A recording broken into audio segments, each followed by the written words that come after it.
Hi, welcome to Breaking the Cycle of Addiction, Part 1.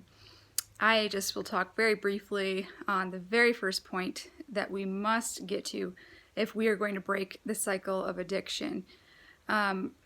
This is for any type of addict.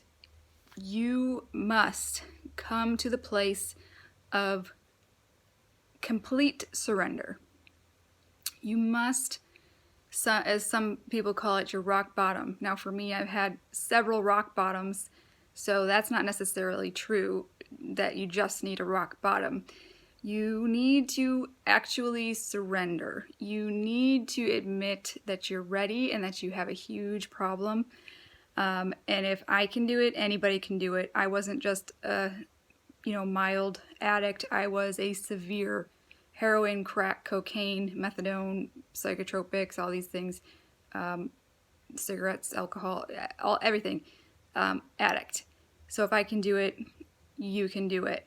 There is hope. You have to come to that place of surrender.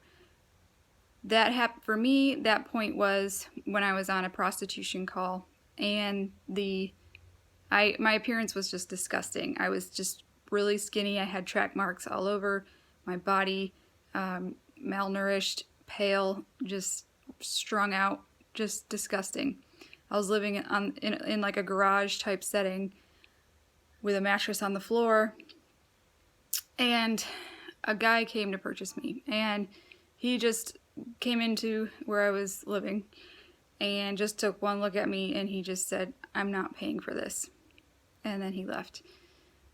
And that was the point for me. That was the point for me. I was almost 24, so I was 23 years old when my point of surrender came, and that was it. I've had many rock bottoms, like I said. I've had so many suicide attempts, overdoses, violent situations, DWIs, in and out of jails and rehabs and psych wards. None of that was my rock bottom. But that situation that day was my rock bottom. And my place of surrender, my point of surrender. And so it was then that I started to call the Walter Hoving home and just made the decision to get off all the medications and drugs I was on, because you couldn't be on anything, not even psychotropics, to go into that rehab.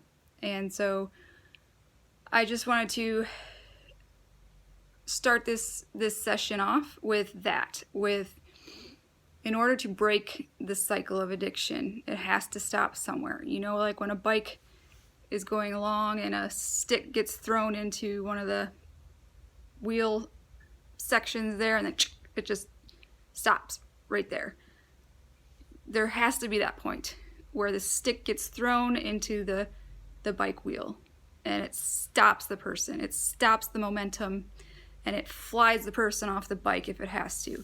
And they fall straight on their face in the gravel, bloodied up face, whatever it is. That point has to happen in an addict's life before they can heal, before they can overcome, before they can get well.